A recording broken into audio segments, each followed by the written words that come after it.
Magandang araw sa lahat. Ako si Dr. Luis Fernando Garcia. Ngayon ay susuriin natin ang paksa Halaman Temba 1 na naglilinis ni iyong MJ Bato. Ngayon ay gusto kong pag-usapan ang pinakamahusay na halaman para alagaan ang iyong mga bato. Marami ang naghahanap sa kalikasan ng suporta upang mapanatili ang mga mahalagang salaan na ito na gumagana ng maayos. At totoo na ang ilang halaman ay maaaring maging mahusay na kaalyado para sa kalusugan ng iyong bato. Ngunit ang mundo ng mga natural na remedyo ay hindi laging kung ano ang nakikita. Ang ilang halaman na tila kapaki-pakinabang ay maaaring makapinsala sa iyong mga bato at may isang napakapopular na inumin na maaaring masama sa kanila. Kaya tuklasin natin kung ano ang mga 7 halaman na talagang nagpoprotekta sa iyong mga bato, alin ang pinakamalakas na numero 1 at kung paano ito ihanda upang makita mo ang tunay na pagkakaiba. Ngayon ay napakahalaga na kung nakakaranas ka ng mga sintomas ng pinsala sa bato na ating tatalakayin, kung hindi mo pa nagagawa, kumonsulta ka sa iyong doktor, lalo na upang gabayan ka niya kung alin sa mga solusyon na ating tatalakayin ang angkop sa iyong particular na kaso. At ngayon marami kapag nakarinig ng mga diuretic na halaman ay naiisip ang mga malalambot na remedyo na walang gaanong epekto, ngunit ang horsetail ay may kapangyarihan na nakakagulat kahit sa mga nakakakilala na rito sa loob ng maraming taon. Isang tipikal na kaso ay ang isang babaeng may 62 taong gulang na napapansin ang pamamaga ng kanyang mga binti tuwing hapon. Ang kanyang mga bukong-bukong ay nagmamarka sa damit at nakakaramdam siya ng kabigatan sa paglalakad. Kung magsisimula siyang uminom ng horsetail tea tuwing umaga, pagkalipas ng ilang panahon ay maaring mapansin niya kung paano bumababa ang pagpapanatili ng likido. Ang halaman na ito ay gumagana bilang isang tubero sa iyong sistema ng bato. Kapag nangangailangan ang iyong mga bato ng tulong upang mas mahusay na makapag-draining, nililinis at tinatanggal ng horsetail ang mga tubo. Pinapayagan nito ang labis na likido na lumabas sa halip na maipon sa iyong mga tissue. At paano niya ito ginagawa? Ang kanyang sikreto ay nasa kanyang mga mineral, lalo na ang silikon at potassium. Kapag naghanda ka ng tsaa na may 1 kutsarita ng tuyong horsetail sa kumukulong tubig at hayaan itong tumayo ng 10 minuto, ang mga mineral na ito ay nagpapasigla sa iyong mga bato upang gumana ng mas mahusay. At maaring narinig mo na ang pinakamahusay ay inumin ito sa walang laman ang tiyan kapag ang iyong katawan ay mas receptive. May bahagi ng katotohanan dito, ngunit higit sa lahat ay ayaw mong inumin to ilang oras bago matulog dahil maaari ka nitong panatilihin sa banyo buong gabi. Ngayon, hindi mo kailangang uminom ng malalaking dami. 1 tasa sa isang araw na iniinom ng regular ay mas epektibo kaysa sa malalaking dosis na paminsan-minsan. Ang iyong katawan ay mas tumutugon sa regularidad kaysa sa labis. Ang pinakamaganda ay bukod sa pagbabawas ng pamamaga, ang horsetail ay nakakatulong upang maiwasan ang urinary tract infections. Ang kanyang mga antimicrobial compounds ay lumilikha ng isang mas kaunting paborableng kapaligiran para sa bakterya. At kung ikaw ay madaling kapitan ng bato, sa bato ang halaman na ito ay maaring maging iyong kaalyado dahil nakakatulong ito na alisin ang mga kristal bago sila maging masakit na bato. Ngunit habang ang horsetail ay gumagana bilang isang direktang drainage, may isa pang halaman na nagpoprotekta sa iyong mga bato sa ibang paraan na gumaganap bilang isang hindi nakikitang kalasag laban sa pang-araw-araw na pinsala. Pinag-uusapan ko ang green tea. Ang kanyang mga dahon ay nagtatago ng isang arsenal ng polyphenols at catechins na gumagana bilang mga bodyguard para sa iyong mga selula ng bato. Sa bawat pag-inom mo ng 1 tasa, ang mga compound na ito ay nagpapatrolya sa iyong dugo na nag-neutralize ng mga free radicals na sumusubok na sirain ang tissue ng iyong mga bato. At bakit ito napakahalaga? Ang iyong mga bato ay nagsasala ng lahat ng iyong dugo ng mga 40 beses sa isang araw. Sa patuloy na prosesong iyon ay nakalantad sila sa mga toxins, metabolic wastes, at oxidizing substances. Nang walang antioxidant protection, ang pagkasira na iyon ay nag-iipon. Kaya't interesado tayo sa green tea dito dahil binibigyan ito sila ng isang chemical na baluti na nagtatanggol sa kanila habang sila ay nagtatrabaho. Ngunit meron pa, nakakatulong ang green tea na kontrolin ang iyong presyon ng dugo at ito ay mahalaga. Ang hypertension ay parang pagpapadala ng tubig sa matinding presyon sa maselang tubo at ang iyong mga bato ay nagdurusa sa patuloy na pagkabigla na iyon. Ngunit kung pananatilihin mo ang presyon sa malusog na antas, nababawasan mo ang mechanical na stress sa kanila.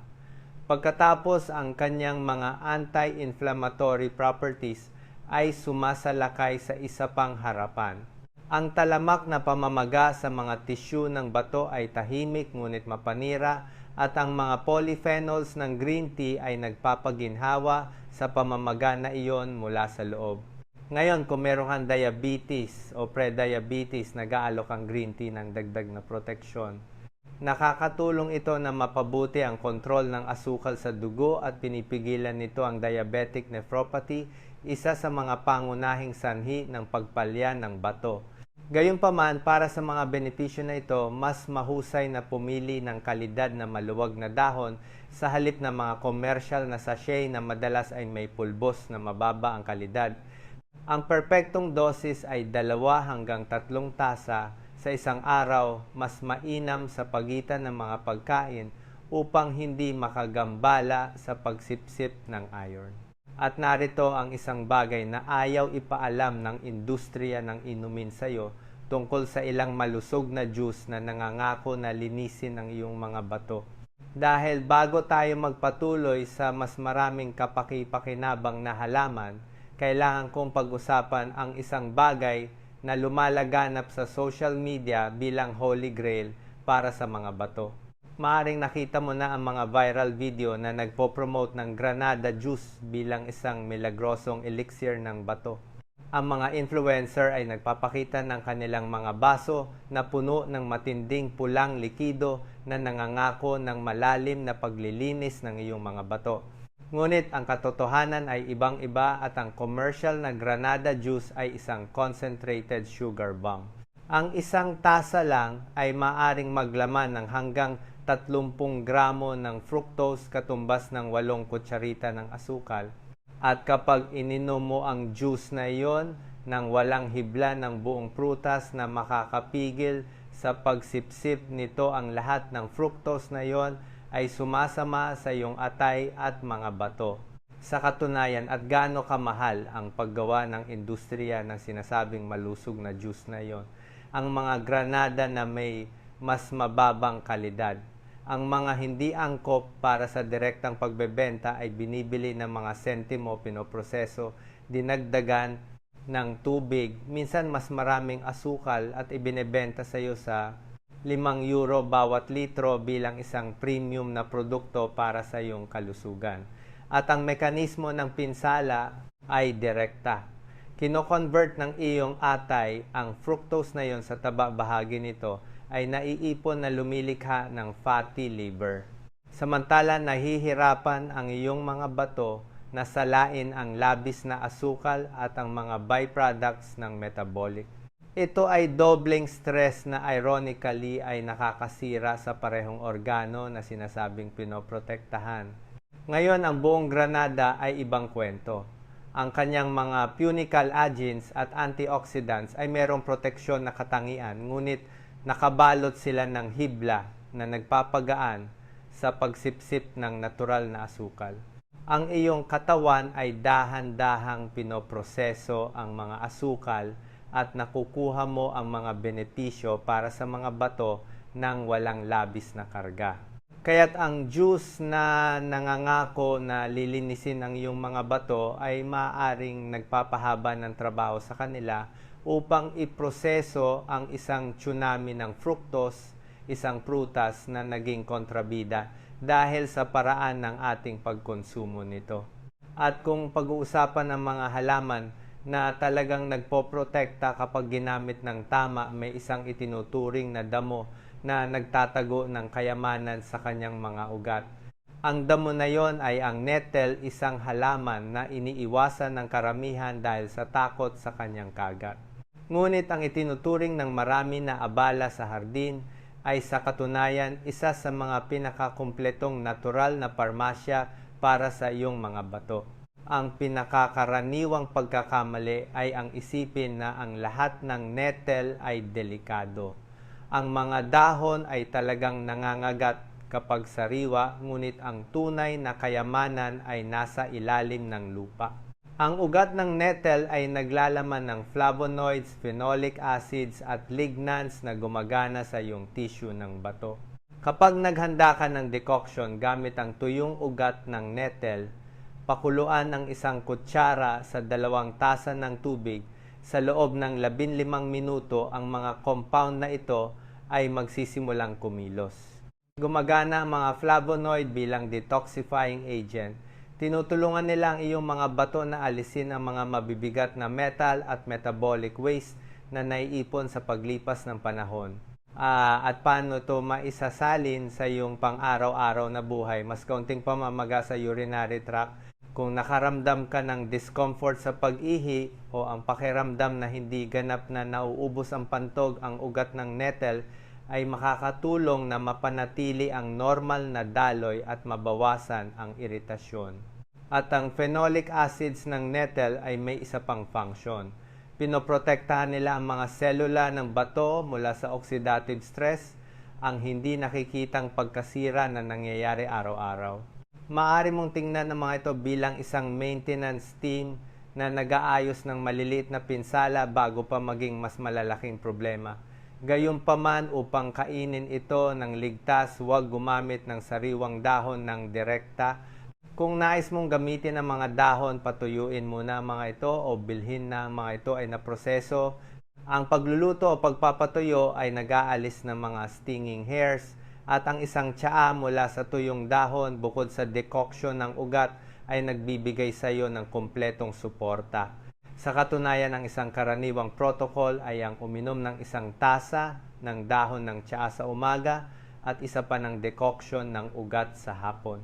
Ang kombinasyong ito ay nagagamit ang lahat ng benepisyo ng halaman, ngunit kung naghahanap ka ng isang bagay na may mas puro na anti-inflammatory power, may isang sinaunang ugat na nagpapabuti rin ng iyong panunaw at nagpapababa ng toxic load na umaabot sa iyong mga bato.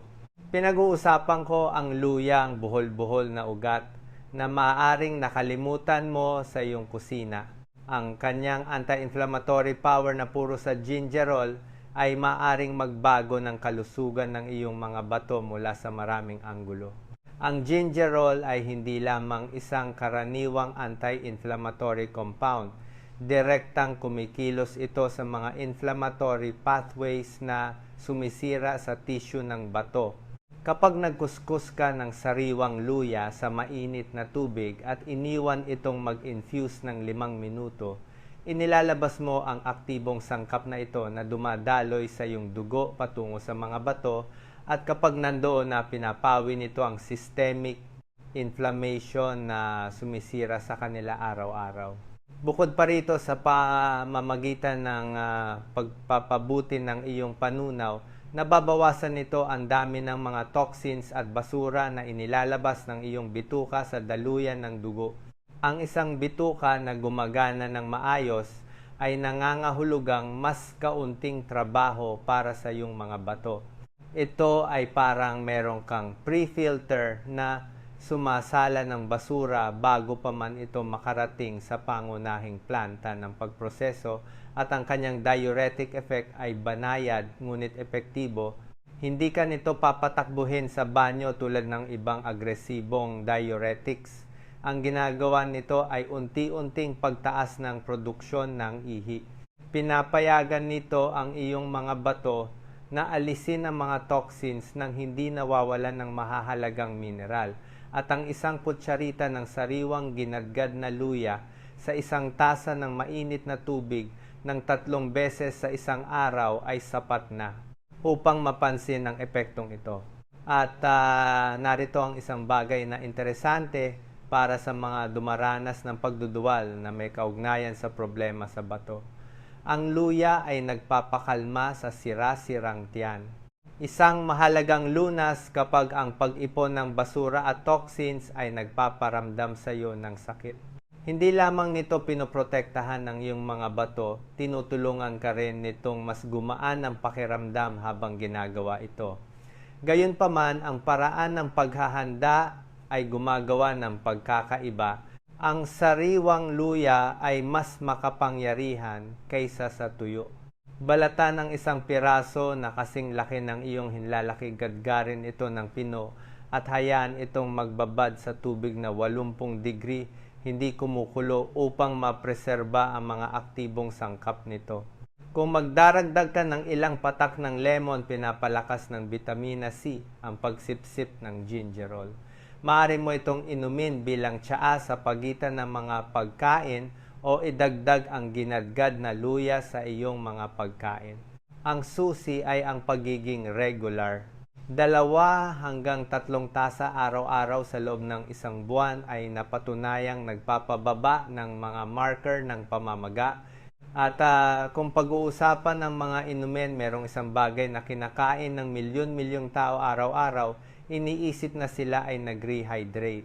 Samantalang sa katunayan ay nagpapadala sila ng nakakalason na cocktail direkta sa kanilang mga bato.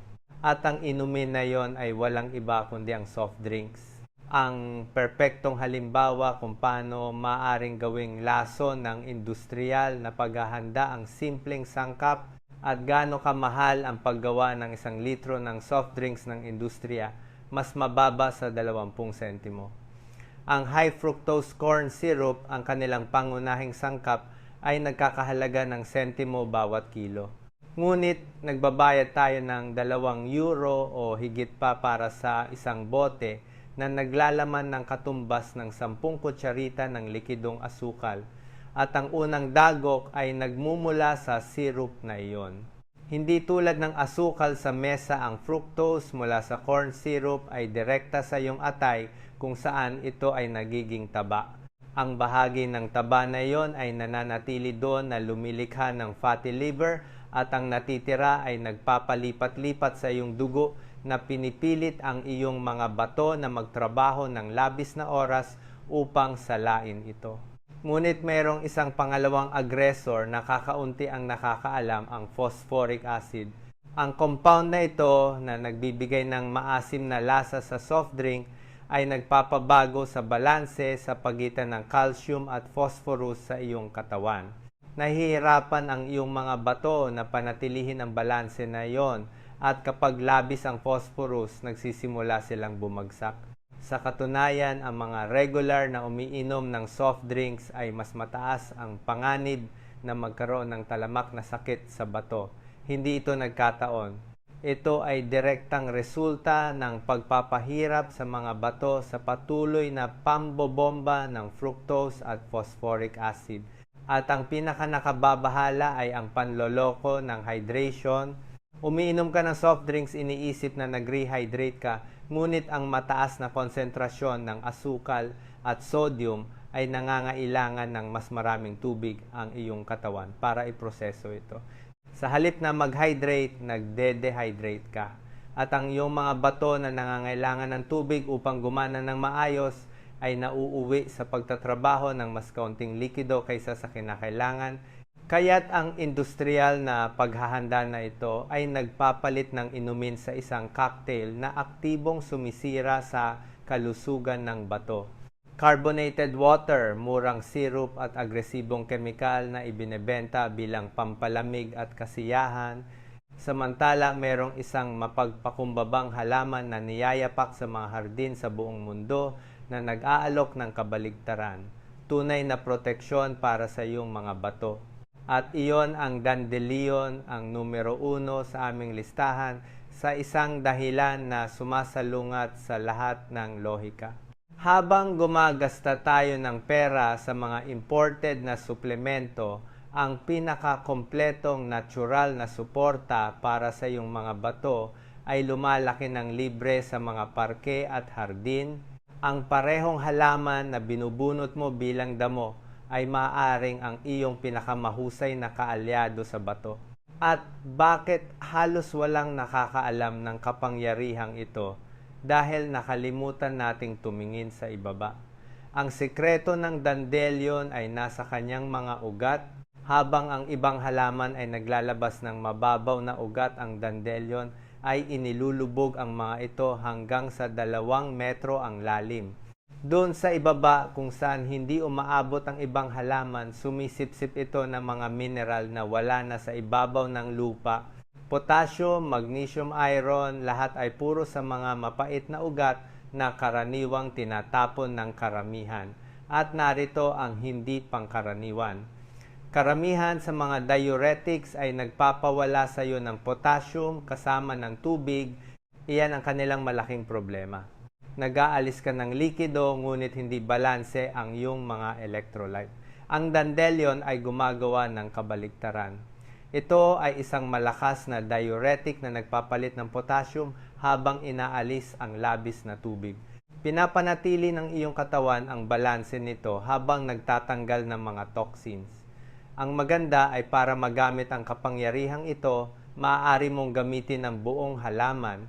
Ang mga batang dahon sa salad ay may mapait na lasa na nagpapasigla sa panunaw at naghahanda ng iyong mga bato. At ang isang decoction ng tuyong ugat sa pamamagitan ng pagpapakulo ng 1 kutsara sa 2 tasa ng tubig sa loob ng 20 minuto ay nagbibigay sa iyo ng mas puro na dosis. At kahit ang mga dilaw na bulaklak na ginawang tsaa ay nagbibigay sa iyo ng antioxidants na nagpoprotekta sa tissue ng bato, ngunit ang kanyang aksyon ay lampas sa diuretic effect. Ang dandelion ay pumipigil sa pagbuo ng bato sa pamamagitan ng pagbabago ng chemical composition ng iyong ihi. Ang mga kristal ng calcium oxalate, ang mga bumubuo ng mga bato ay hindi madaling magsama-sama. At kung meron ka ng buhangin o maliliit na bato, nakakatulong itong alisin ang mga ito bago pa man lumaki. At ang koneksyon ng atay at bato ay isa pang susi. Ang dandelion ay nagde-detoxify sa iyong atay at sa gayon ay nababawasan ang dami ng trabaho para sa iyong mga bato. Ito ay isang team effort kung saan ang dandelion ang nagko-coordinate ng 2 organo, at habang ang dandelion ay nagtatrabaho mula sa kalaliman, may isa pang damong gamot sa kusina na binabalewala ng lahat. Pinag-uusapan ko ang parsley, ang berdeng sanga na itinuturing ng marami bilang dekorasyon, isang palamuti na nauuwi sa basura. Ngunit ang mapagpakumbabang damo na ito ay nagtatago ng kapangyarihan ng paglilinis na lampas sa anumang diuretiko. Ang kanyang mga antioxidant ay hindi lamang nag-aalis ng tubig, kundi gumaganap din bilang isang espesyal na koponan ng paglilinis na nag-aalis ng mga toxin na nakadikit sa iyong mga tissue ng bato. At paano niya ito ginagawa? Ang mga compound ng parsley, lalo na ang apigenin at luteolin, ay merong espesyal na pagkakaugnay sa mga toxins na dumidikit sa mga dingding ng renal tubules. Maaari mo itong tingnan bilang isang natural na detergent na naglilinis ng nakadikit na dumi. Habang ang ibang diuretics ay nagpapataas lamang ng daloy, ang parsley ay naglilinis habang nagpapatuyo. Ngayon, at paano mo mapapansin ang pagkakaibang ito? Nagbabago ang iyong ihi hindi lamang sa dami kundi sa kalinawan. Ang paglabo na minsan mong napapansin ng mga sediment na nagpapahiwatig na nahihirapan ang iyong mga bato sa pagsala ay nagsisimulang mawala. Ito ang senyales na ang mga nakadikit na toxin ay lumuluwag at inaalis. Gayunpaman, para sa tunay na epekto, kailangan mo ng higit pa sa palamuti na sanga, kalahating bungkus ng sariwang parsley pinitpit ng pino at ibinabad sa mainit na tubig sa loob ng 15 minuto. Ang dami na ito ay nagbibigay sa iyo ng kinakailangang konsentrasyon ng mga aktibong sangkap. 2 tasa sa isang araw, isa bago ang bawat pangunahing pagkain. At mahalaga, ang sariwang parsley ay laging mas mahusay kaysa sa tuyo. Ang mga volatile oils na naglalaman ng malaking bahagi ng therapeutic power ay naglalaho sa pagpapatuyo. Kung magtatanim ka ng sarili mong parsley sa isang palayok, meron kang sariwang gamot na magagamit sa buong taon. Putulin lang ang kailangan mo at hayaang lumaki ang halaman. Ngunit merong isang trick na nagpaparami ng kanyang kapangyarihan. Kapag piniga mo ang kalahating lemon sa tasa, lumilikha ka ng perpektong synergy. Pinapalakas ng vitamin C ng lemon, ang pagsipsip ng antioxidants ng parsley. Bukod pa rito, ang citric acid ay nakakatulong upang maiwasan ang bato sa bato. Isang mahalagang detalye, ang patag na dahon ng parsley na tinatawag ding Italian ay naglalaman ng mas maraming aktibong sangkap kaysa sa kulot.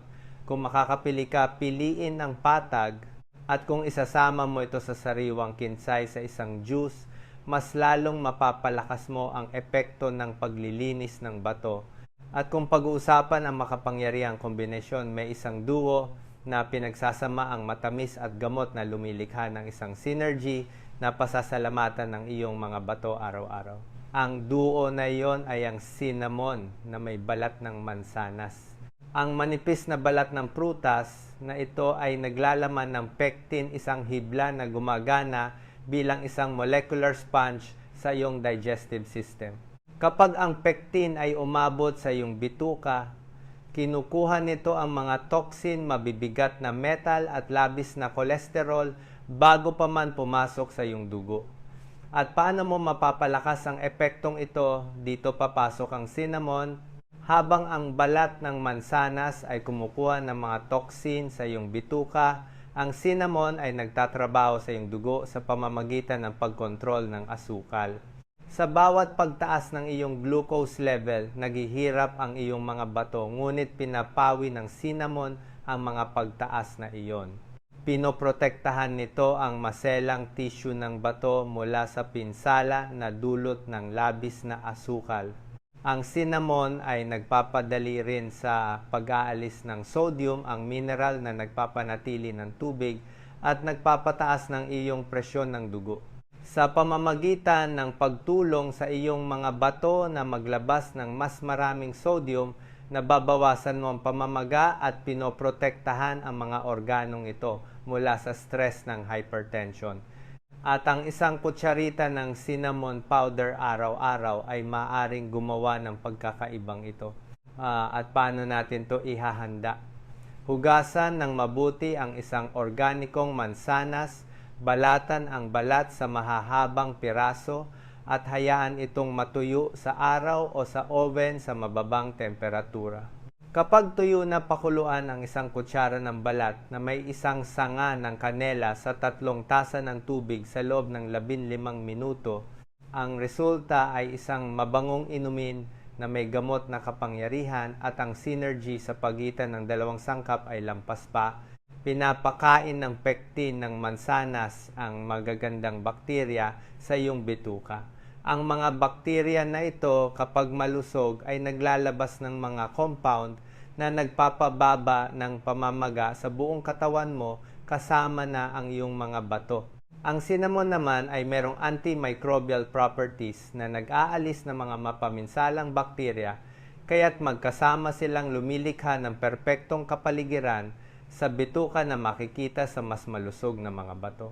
At ang perpektong oras para inumin ang infusion na ito ay sa pagitan ng mga pagkaing kalahating tasa sa kalagitnaan ng umaga at isa pa sa kalagitnaan ng hapon.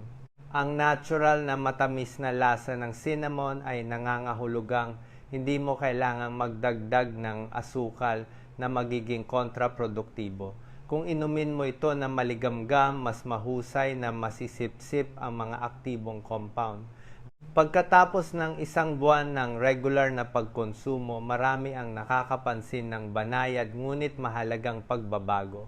Ang ihi ay nagiging mas malinaw, ang pakiramdam ng pagkauhaw ay mas mahusay na kinokontrol at ang mga bag sa ilalim ng mga mata na walang iba kundi ang pag-ipon ng likido ay bumababa. Ito ang mga senyales ng ang iyong mga bato ay nagtatrabaho ng mas kaunting pagsisikap.